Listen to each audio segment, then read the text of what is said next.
இட்டமொழி அருகே உள்ள விஜய அச்சம்பாடு.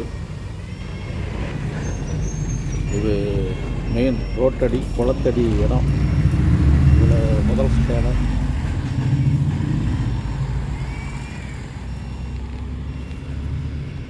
இந்த பகுதியில் பாறை அமைப்பு மேற்கு கிழக்கு, அதனால் வடக்கு தெற்கு இது முதல் ஸ்கேன் நடந்துகிட்ருக்கு.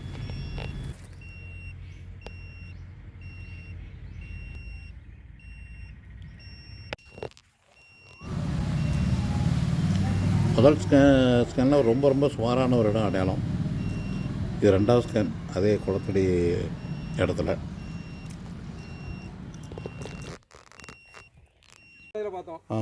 ஒரு ஆண்டுக்கு முன்பு ஒரு செப்டம்பர் மாதம் வந்திருப்போம்னு நினைக்கிறேன். செப்டம்பர் மாதம் இங்கே நெடுக வடக்கு தெற்கு ஆய்வு பண்ணி செஞ்சு இந்த பாயிண்ட்டை கொடுத்தோம். 80-90 அடியில் வந்த தண்ணி இது. ஒரு 2-2.5 அடி தண்ணி இது. ஆனால் இன்னும் பயன்பாட்டுக்கு கொண்டு வராமல் இருக்கார். இன்னொரு போர் போட்டு தண்ணி உருவாக்கின பிறகு தான் 2 மோட்டரையும் இணைச்சி தண்ணி உருவாக்கணும்னு மோட்டரை மாற்றணும்னு நினச்சிட்ருக்காராம். இது விஜய அச்சம்பாடு. 5 போர் போட்டு அனுபவப்பட்டாச்சு. தண்ணி அதெல்லாம் என்ன முறையில் பார்த்தீங்க? அது தேங்காய் தான். தேங்காய் அதாவது இரும்பு மனிதனாக எந்த உயிராக பிறந்தாலுமே நோய் நொடின்னு வரும். அதே மாதிரி பூமிக்கு வறட்சின்னு வரதான் செய்யும். அதற்கு இப்போ நோய் வந்துட்டுனா நம்ம என்ன செய்யணும்? மட்டும் தான் இப்போ வச்சுருக்கேன். அதை நோய் வந்துட்டுனா சரியான ட்ரீட்மெண்ட் எங்கே கிடைக்குமோ அங்கே போகணும். அதை விட்டுட்டு சுய வைத்தியம், முரட்டு வைத்தியம் பார்த்து முற்றுன பிறகு தான் நம்மகிட்ட வராங்க. புரியுதா? தெரியாது இல்லை, தெரிஞ்சோ தெரியாமலோ. நான் யூடியூப் பார்த்த பிறகு எனக்கே தெரியுது.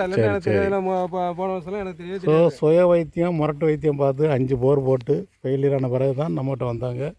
அவங்களுக்கு ஒரு பாயிண்ட் பிடிச்சி கொடுத்துருக்கோம். அதில் ஒரு 2-2.5 தண்ணி 2.5 இருக்குமா? 1.25. சரி, 1.25ங்கிறது நல்ல தண்ணி தான். இல்லை 1.5 எனக்கு போதும். சரி, ஓகே. அதே மாதிரி இன்னொரு தண்ணி பிடிச்சிரும்.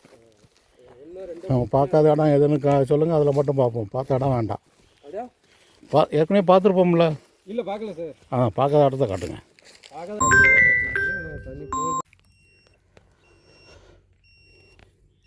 இந்த தோட்டத்தில் இது 2வது ஸ்கேனு. அங்கே ஆல்ரெடி வீட்டு அந்த ரோட்டடியில் 2 ஸ்கேன் பார்த்து ஒரு 2 இடம் அடையாளம் வச்சிட்டோம். மொத்தம் 3 இடம் அடையாளம் வச்சுருக்கோம். அது 2வது ஸ்கேனில் உள்ள 2 இடம்.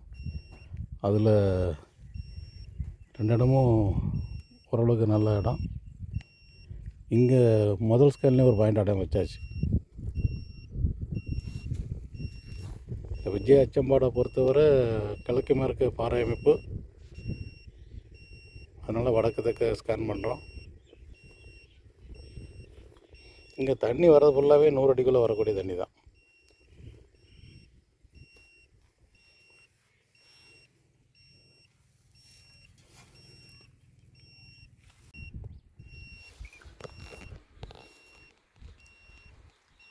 தோட்டத்தில் இது 3வது ஸ்கேனு. இது எத்தனை? இது 3வது ஸ்கேன் தானே? 2வது ஸ்கேனில் இல்லை. ஆமாம், 2வது ஸ்கேனில் அடையாளம் வைக்கலை. முதல் ஸ்கேனில் அடையாளம் வச்சுருக்கோம்.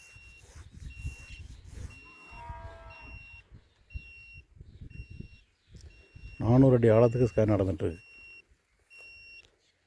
ஸோ விவசாயிகள் ஃபுல்லாக ஏன் அவங்களால சம்பாத்தியம் பண்ண முடியலன்னா அறியாமை, திட்டமிட்டு செயல்படாமல் தான் காரணம்.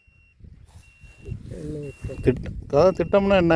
விவசாயம் பண்ணதுக்கு முன்னாடி நம்ம நிலத்துக்கு கீழே நிலத்தடி நீர் வளம் இருக்குது, கோடையில் எவ்வளோ ஓடும், எத்தனை அப்படி ஓடக்கூடிய பாயிண்ட் எத்தனை இருக்குது, அதுக்கு எப்படி தெரிய வரும்? நம்ம சயின்டிஃபிக் முறையில் பார்த்தா தான் தெரிய வரும். இப்போது உங்கள் ஊர் எடுத்துக்காங்கண்ணா, விஜய அச்சம்பாடு. நாங்கள் 12 போல் என்ன செய்வோம்? இந்த ஊர் மக்கள் தொகை எவ்வளவு, இன்னும் 15 வருஷம் 30 வருஷத்துக்கு பிறகு எவ்வளோ மக்கள் தொகை பெருகும். அப்போ அந்த 25-30 வருஷத்துக்கு பிறகு உள்ள பாப்புலேஷனுக்கு ஏற்ற மாதிரி நாங்கள் டிசைன் பண்ணி இத்தனை லிட்டர் டேங்க் கட்டணும், அதுக்கு இவ்வளோ லிட்டர் தண்ணி தேவை அப்படின்னு என்கிட்ட கொடுத்துருவாங்க. நீங்கள் 3 இன்ச்சு தண்ணி இல்லை 4 இன்ச்சு தண்ணி உருவாக்கு அப்படின்னு எனக்கு ஆர்டர் போட்டுருவாங்க. நான் அதுக்குண்டான தண்ணியை எங்கே தேடி நான் உருவாக்கி கொடுப்பேன். இதுதான் திட்டமிடுதல். இப்போ உங்களுக்கு இத்தனை ஏக்கர் இடம் இருக்குது, நீங்கள் என்ன பண்ணீங்க? போர் போடணும் அப்படின்னு ஆசைப்பட்டதான் செஞ்சீங்களே ஒழிய எங்கே தண்ணி இருக்குன்னு நீங்கள் நினச்சி பார்க்கல. என்ன அது முரட்டு வைத்தியம், அதாவது கம்பு தேங்காய்ங்கிறது முரட்டு வைத்தியம் மாதிரி 1-2 கண்டிப்பாக கிளிக்காக தான் செய்யும். தண்ணி 5 போர் போட்டு ஃபெயிலியர் ஆன பிறகு தான் நீங்கள் சயின்டிஃபிக் முறையில் பார்க்க வந்தீங்க. யூடியூப் பார்த்து தெரிஞ்ச பிறகு வந்தீங்க. நம்ம சக்ஸஸ் பண்ணியாச்சு. இப்போ அதை மாதிரி இன்னொரு பாயிண்ட் வேறு சரத்தில் அமைஞ்சால் நல்லாயிருக்கும். இப்போ நம்ம பிடிச்சிருக்கு அதே சரத்தில் தான் மேற்க ஒரு இன்னொரு பாயிண்ட் அமைஞ்சிருக்கு. அதுவும் 100 அடிக்குள்ளே வர்ற தண்ணி தான். டிஸ்டன்ஸ் இருக்குது, அதனால் போடலாம். 300 அடி தூரம் போல் இருக்குது. இங்கிட்டு ஒரு சரம் அமைஞ்சால் சூப்பராக இருக்கும். போகிற இடத்துல ஒரு கரெக்டாக பார்த்து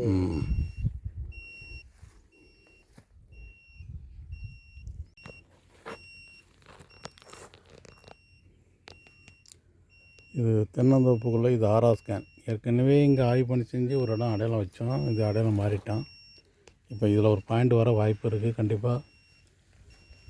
ஏன்னா இதே சரத்தில் தான் ஏற்கனவே ஒரு போரும் போட்டாச்சு, ஒரு இடம் இப்போ அடையாளம் வச்சுருக்கோம். ஏற்கனவே அடையாளம் வச்ச இடம் இங்கே தான் வரும். அதே சரங்க கண்டினியூவாக வாய்ப்பு இருக்குது.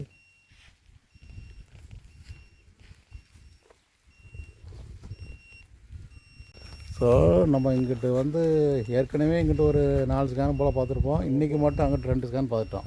ஸோ தண்ணி இல்லைன்னு ஸ்கேன் ரிப்போர்ட் சொல்லுது. நீங்கள் 5 போரும் அதே ஏரியாவில் போட்டு இல்லைன்னு நீங்கள் முடிவு பண்ணி வச்சுருக்கீங்க. 5 போர் நான் அதிலே தான் போட்டிருக்கேன். 5 போரும். அது என்னது, இது கிழக்கு வடக்குன்னா அங்கே வரும். தென்கிழக்கு மூலையில் போட்டிருக்கீங்களோ? ஏதோ ஒரு மூலை. நம்ம ஸ்கேன் ரிப்போர்ட்டு இல்லைன்னு சொன்ன ஏரியாவில் தான் நீங்கள் போர் போட்டு தண்ணி இல்லாமல் போயிருக்கு. இப்போ நமக்கு தண்ணி உள்ள சரம் ஒரே ஒரு சரம் தான் இருக்குது. இப்போ இந்த கம்பு வச்சு சுற்றி பார்த்ததுல இப்போ எல்லாரும் அதில் தண்ணி இருக்குன்னு சொல்ல போய் தான் இப்போ சரி செலவோட செலவு 5 மீட்டர் அடிச்சிரும் அப்படின்ட்டு இப்போ கூப்பிட்டு வந்துருக்கு. ஸோ கம்பு, தேங்காய், செயின், விளக்கமாற வச்சு கூட சுற்றதை நான் பார்த்துருக்கேன்.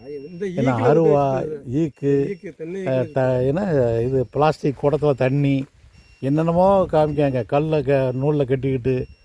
ஸோ அதெல்லாம் உண்மையிலே உள்ளபடியான பூமிகள் உள்ள தண்ணியை கண்டுபிடிக்காது. ஏன்னா குருட்டு போன வட்டத்தில் வாயிற மாதிரி 1-2 கிளிக் ஆயிரும்.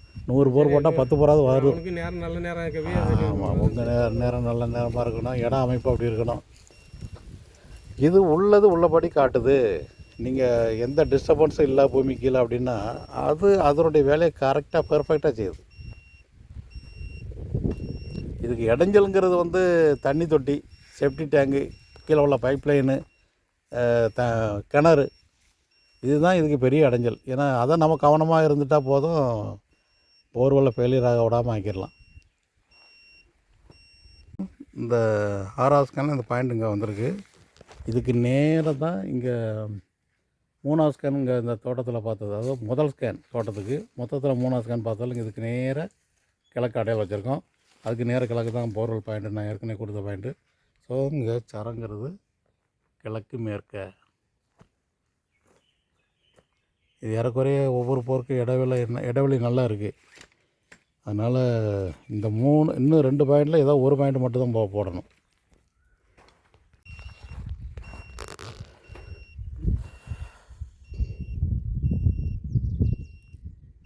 இது தனியாக உள்ள இடம். இதில் போர்வெல் எதுவுமே போடலை இந்த ஏரியாவில். இது 7ஆவது ஸ்கேன். வடக்கிருந்து தெற்கு நோக்கி 40 மீட்ரு 400 அடி ஆழத்துக்கு ஸ்கேன் நடந்துகிட்ருக்கு. இப்போ அங்கே பார்த்து 6ஆவது ஸ்கேன்லேயே ஒரு பாயிண்ட் அடையாளம் வச்சுருக்கோம். ஸோ இது வரைக்கும் மொத்தம் பார்த்த 2ஆவது ஸ்கேனில் ஒரு இடம் அடையாளம் இருக்குது. முதல் ஸ்கேனில் ரொம்ப சுமாரான இடம் அடையாளம். இங்கே பார்த்த 3ஆவது ஸ்கேனில் ஒரு இடம் அடையாளம் இருக்குது. அடுத்து 4, 5 அடையாளம் இல்லை, 6ஆவது ஸ்கேனில் ஒரு இடம் அடையாளம் வருது.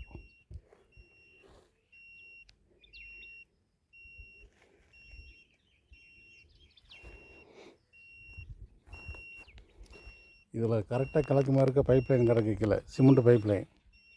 ஆனால் அந்த பைப் லைனை விட்டு விலகி பார்க்கும்போது தான் இது தவறான ரிப்போர்ட்டை கொடுக்கும். இப்போ பைப் லைனை ஒட்டியே பார்க்கறனால இந்த ரிப்போர்ட்டு மிக சரியான ரிப்போர்ட்டாக வரும். இது வந்து நம்மளை மிஸ்கைட் பண்ணாது. இந்த கீழே கிடக்கிற பைப் லைன் இது அருகிலேயே பார்க்கறதுனால இது ரிப்போர்ட்டுக்குள்ளே வராது. ஸோ ஒரு டெக்னாலஜிக்குள்ளே எவ்வளவு ப்ளஸ் மைனஸ் இருக்குது. ஒரு டெக்னாலஜியை பயன்படுத்துகிறோன்னா அதனுடைய ப்ளஸ் மைனஸை புரிஞ்சுக்கிட்டால் தான் அதை பயன்படுத்த முடியும். நாம் மிக சரியாக பயன்படுத்த முடியும்.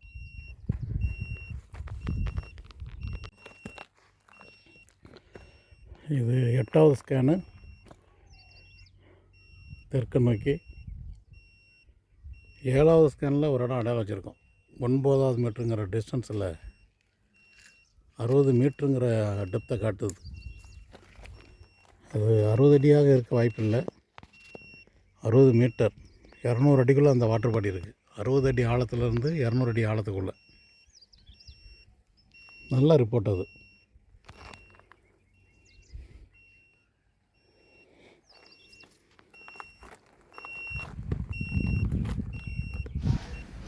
இது முதல் ஸ்கேன் ரிப்போர்ட்டு. ரொம்ப சுமாரான ஒரு பாயிண்ட்டு. இது 2வது ஸ்கேன் ரிப்போர்ட்டு. இது அந்த இடத்துல பெஸ்ட்டு பாயிண்ட்டு. இது தோட்டத்தில் உள்ள 3வது ஸ்கேன் ரிப்போர்ட்டு. ஒரு பாயிண்ட் அடையாளம் இருக்குது 100 அடிக்குள்ளே. இது 4வது ஸ்கேன் ரிப்போர்ட்டு அடையாளம் இல்லை. 5வது ஸ்கேன் ரிப்போர்ட்டு அடையாளம் இல்லை. 6வது ஸ்கேன் ரிப்போர்ட்லேயே ஒரு சுமாரான பாயிண்ட் ஒன்று அடையாளம் இருக்குது. இது 7வது ஸ்கேன் ரிப்போர்ட்டு ரொம்ப சூப்பராக இருக்குது. இருந்தாலும் பைப்லைன் சந்தேகம் ஒன்று இருக்குது. 8வது ஸ்கேன் ரிப்போர்ட்டு அடையாளம் இல்லை. மொத்தம் 8 ஸ்கேன் ஆய்வு பண்ணி செஞ்சதில் குளத்தடி இடத்துல ஒரு பாயிண்ட்டு தேர்வாகிருக்கு. தோட்ட இடத்துல ஒரு பாயிண்ட்டு பொருள் தென்னந்தோப்புக்குள்ளே பொருள் போட பரிந்துரை. காளி மனை 10 ஏக்கர் இடத்துல ஒரு பொருள் பாயிண்ட் இருக்குது. காளிமனை 10 ஏக்கர் நிலத்துள்ள பாயிண்ட்டை திரும்ப ரீசெக்கப் பண்ணால் நல்லது.